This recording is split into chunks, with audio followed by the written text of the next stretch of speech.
Hey everyone, it's Lisa the Whimsical Gardener. Welcome to my channel. So in today's video, we're going to continue the fall cleanup. We're also going to plant some perennials as well and do a little bit of work around the yard. Filming this middle of November, and for it being middle of November, the weather is amazing. Today is actually 70 degrees. What an amazing day. So taking advantage of it, and I'm going to pretty much spend all day outdoors, cleaning up the yard, planting stuff. So come along with me and let's see what we can do today. Love if you can like, comment, subscribe, share with a gardening friend too as well. So let's go ahead and get started. So my first thing that I want to do is, you can see my hostas at the front garden bed. They are ready to be cut back now, and so they're going into dormancy for the winter season. So I need to cut that back now, and then we're going to do a little bit more cleanup in front here, in front of the house, and then the front bed over there. I may trim the rows back a little bit too as well, which I'll give you some tips and tricks on that too as well. So let's go ahead and get start cleaning. Hostas you typically want to prune before the first frost, because they do get super mushy after the frost hits them, but I didn't have time to do it before, so you know, it is what it is. So I'll do it now, checking to make sure there's no critters or anything first.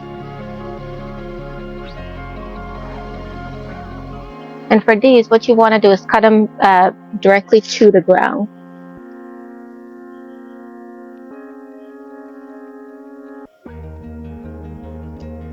Now I do have drip tubing, so I'm making sure that I'm not cutting the tubing, because I've done that before as well.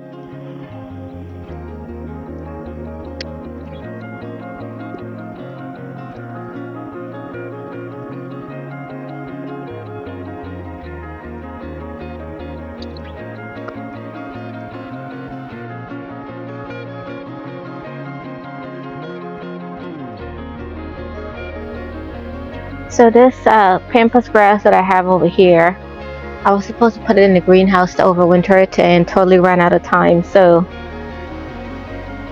it didn't make it, guys. So I need to pull it out.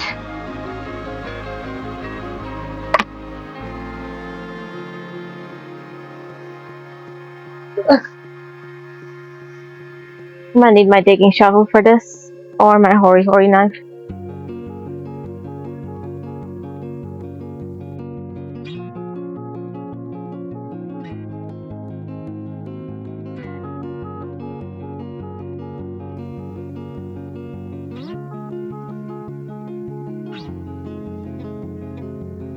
Pretty big grass.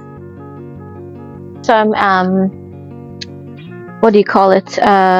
Spider lily, I believe. No, not spider lily. Gosh, I can't remember the name now, guys. I'll pop the name on the screen. What this is, if I have a picture too as well, I'll show you guys. These are some beautiful pink and white. So I'm gonna cut these back to the ground. They come back every year. And when I cut it to the ground, I'm gonna actually leave some of the stems up so I can know where it is, so that when I'm planting stuff in the future, I won't plant over it.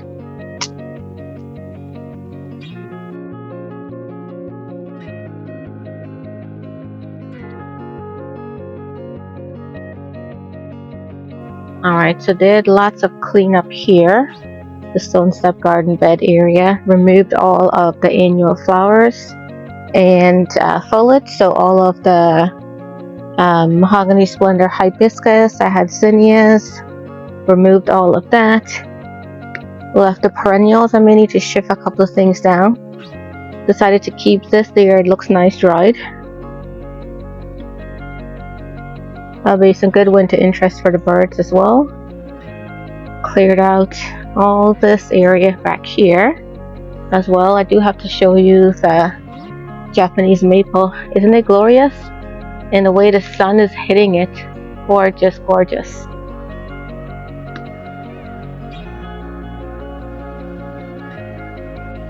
Wanted to show you the Japanese maple from this perspective.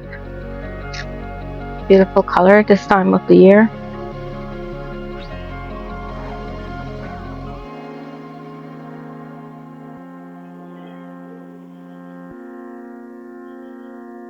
This is what the front of the house looks like with everything cleaned up as well. We've got some interest going on here for middle of November. This is my stash of Japanese maple to plant to the front of the subdivision. Some are other stuff of mine, but I usually leave the Swedish ivy just running like this through the winter time. It gives a little bit of good winter interest, and normally in the spring I will trim it back because it stays evergreen for me here.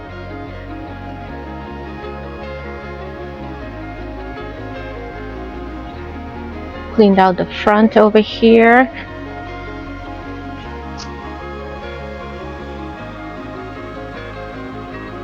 Left the salvia. This one here usually I'll cut back end of December. Rose I typically leave a little bit. So the next thing I need to tackle is the willow tree bed, and there's a lot of cutback that has to be done in this area. Need to clean up this bed over here. This one doesn't have so much to do, but a lot around the perimeter of it. There are Mahogany Splendor hibiscus that needs to be cut back. So this is my next task, and with this I should be done cleaning up the front part of the yard. Let's go ahead and pull the Mahogany Splendor hibiscus. That'll be the biggest impact once I pull them out.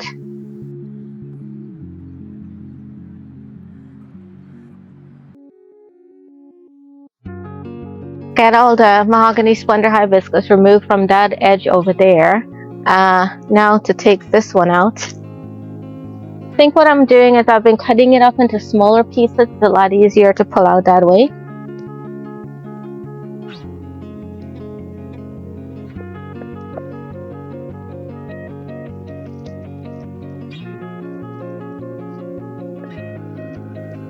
We'll clean up some of these hostas.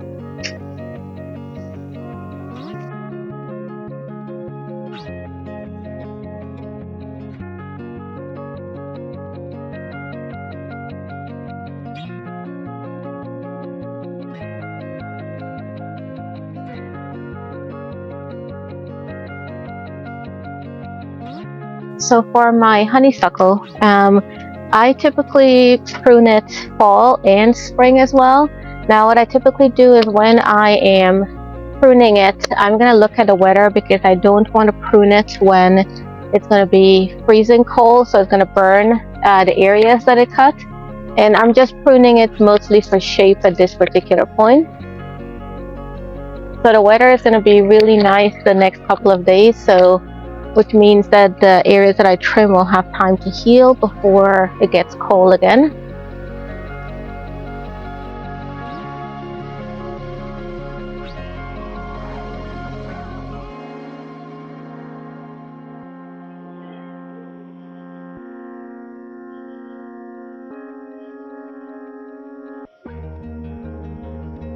Alright, so last thing I have on this side of the bed is this whole area here, which I can see a ton of weeds as well.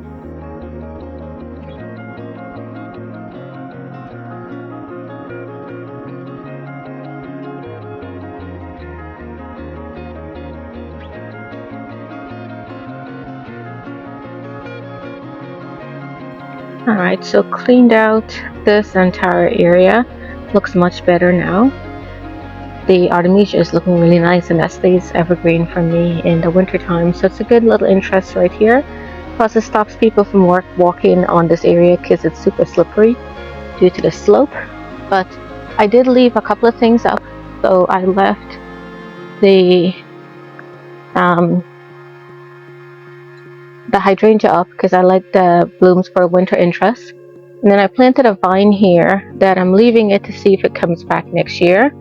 And have my hydrangeas, oak leaf, mop head over there, and then cleaned out all the hostas here and the Mahogany Splendor all the way through there. So looking nice and neat and clean for now.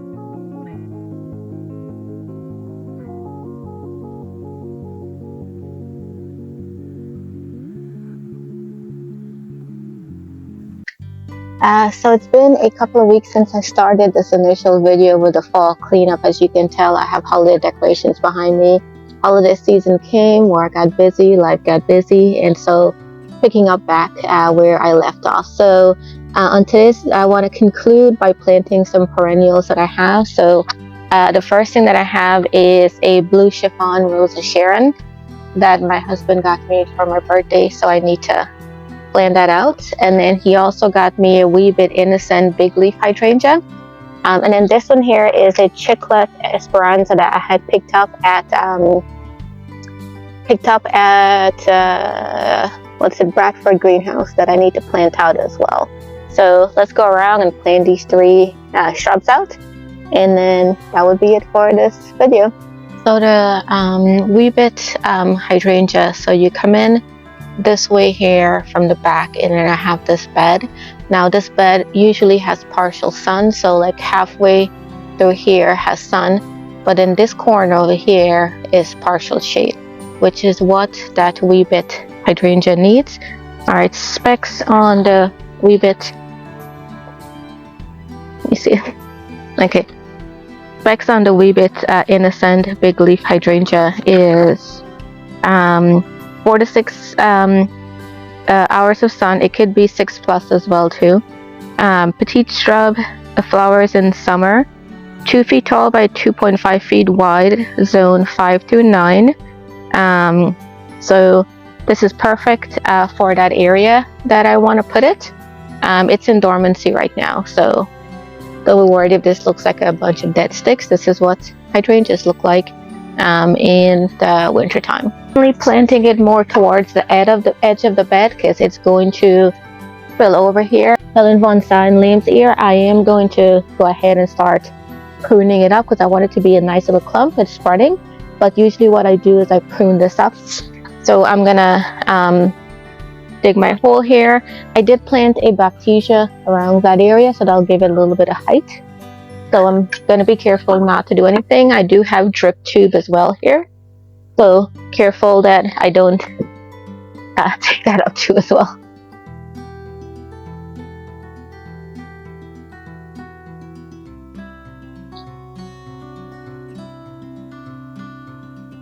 Funny story, guys. My husband always tells me that I have too many plants. So guess what? He turns around and buys me plants. I'm not going to bury the crown of the plant.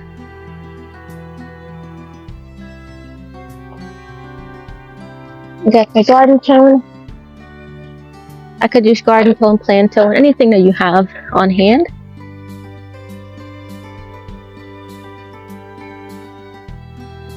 And I'm going to position where that part is in front and rough up the leaf, the stem, not the stem, the roots. I'm sorry, guys. Okay, now I'm going to go ahead and backfill.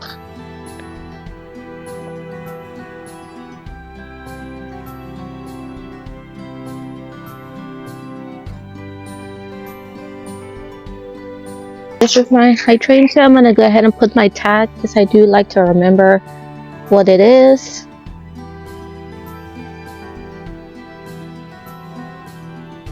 Guys, look at this. I can actually walk in between the raised beds once again. Remember in the previous video, this was all filled with plants that I could barely walk in between. So yes, I did space the beds out. Alright, so here's my specs. So this is my blue chiffon rose of Sharon. And this specs on this is 6+ hours. Blooms in the summer. USD zone 5 through 9. 8 to 12 feet tall, 6 to 8 feet wide. Now what I'm doing is throughout the yard, if you circle, I'm trying to make sure that there's repetition. So I do have Rose of Sharon like in the front of the yard, stone step back here in the willow tree bed as well. But I don't have anything in this long, I need to figure out what to call this here. Long border, long bed, something, because it is long. We'll have to figure out what to call this bed. But I don't have any Rose of Sharon here. So my thought is I'll put it against the back of this bed in between the fall cypress and the hemlock. So let me turn the camera around and show you that. By the way, I'm filming the end of this video December 26th, and notice I'm not even wearing a jacket. It's a high of 69 today, guys. I mean, amazing weather. So I'm taking it all that I possibly can. It's going to be a little bit chillier next week, but I mean, still not that bad for this weather. So I'm enjoying doing all my planting. So here's my Eastern Canadian hemlock, and on this side over there is my fall cypress. Now this is going to get 3 feet wide, so 1.5 feet this way, 1.5 feet that way. My thought is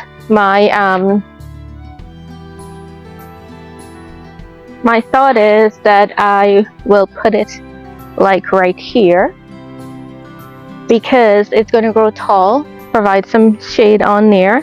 My canna lilies that I have here will eventually, I'll have to start pulling some of it out because it does spread easily, but I think that'll give me some good height there. So yeah, and then my rose, I typically keep that pruned. So yeah, that's where I'm going to put my Rose of Sharon. I do need to be very careful because I do have drip irrigation on here, so let's just make sure I don't poke a hole in somewhere.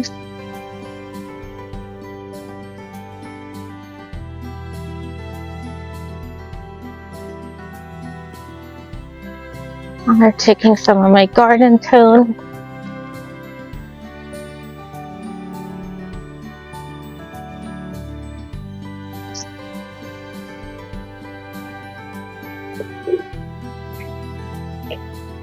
And I'm going to put the flat part behind, if that makes sense, and backfill from there. Right now it doesn't look like anything because it's just a bunch of sticks, but here's my Rose of Sharon. So you know what, I just realized, yeah, I need to turn this one around, guys, because the front of it, yeah, I need to turn it around. I just realized that. Because all of the sticks are pointing the other way, is going to grow into the fence. Alright, take 2.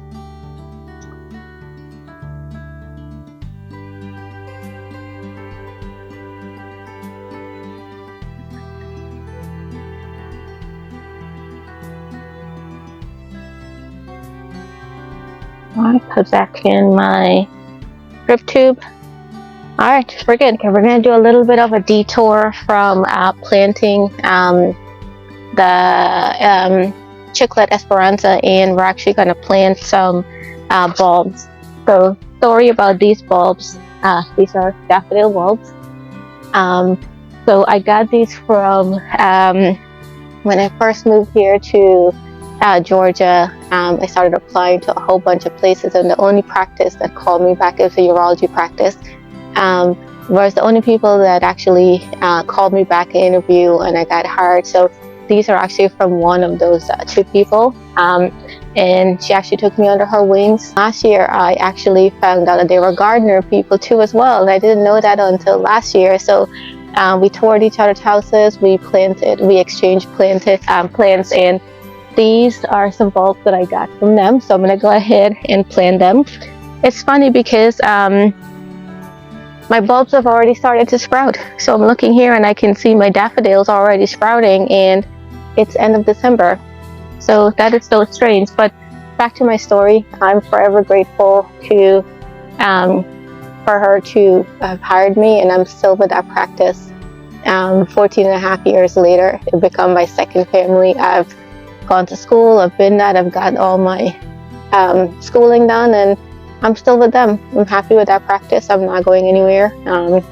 So I guess things always happen for a reason, right? People come into your life, you go into certain pathways, and it all happens for a reason. So I know I'm rambling on, but I'm happy to have these bulbs. So now I can plant them around my willow tree, which I have a bunch of daffodils.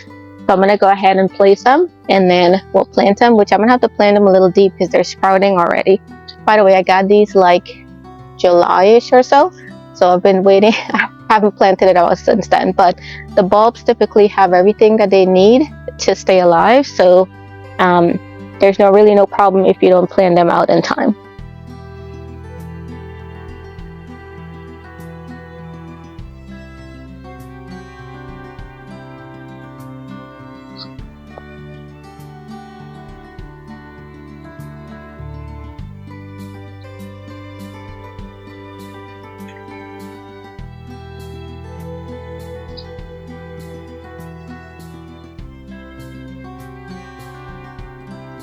I think I'm gonna have to bring some mulch and mulch up these bulbs, because I can't believe they're already growing.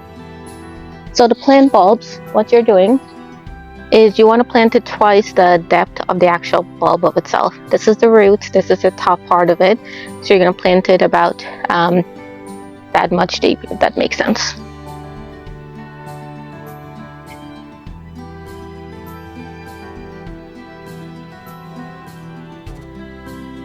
And I've seen that some of the birds have dug up some of my previous bulbs, so I'm going to bury them back.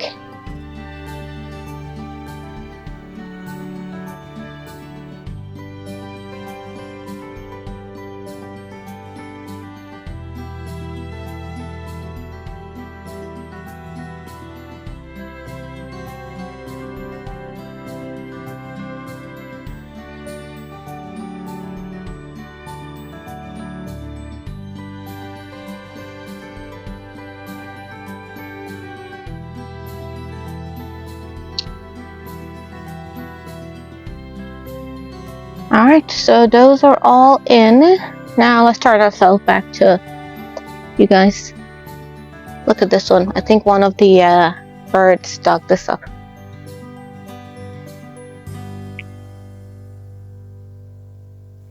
For the Chickett Esperanza, I'm going to go ahead and put the specs up on the screen for this. Now, if I remember correctly, it's a small shrub. Shouldn't be taller than 3 feet, I believe. So what I'm thinking about is, for my willow tree bed, I want to make sure I plant shorter things in front and taller things in the back, so it doesn't hide the view. So I'm going to go ahead and plant this one in the raised bed over here behind the rose, because I do have a it's dormant right now, but there is a buddleia right in the middle. So if I plant the Chickett in between the rows, now am I planting this too close? Absolutely, I'm planting it too close, but that's what I do, guys. I want a fuller look. So I'm going to go ahead and plant it in between the rows and the buddleia. And the buddleia would be more hairy, if that makes sense. I'm hoping that makes sense, you guys. To squish anything, because I do have some Canterbury bells right there that they are biannual. So I planted them this season so I can get flowers the following season. Do have drip tubing, so make sure that I'm not, what do you call it, piercing it as well.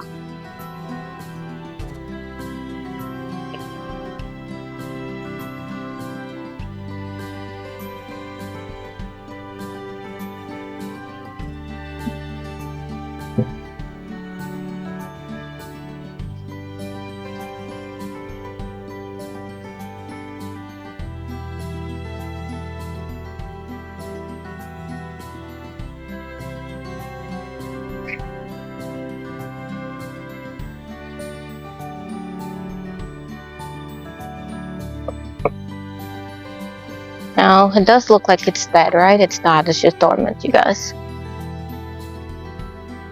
Rough the roots up a little.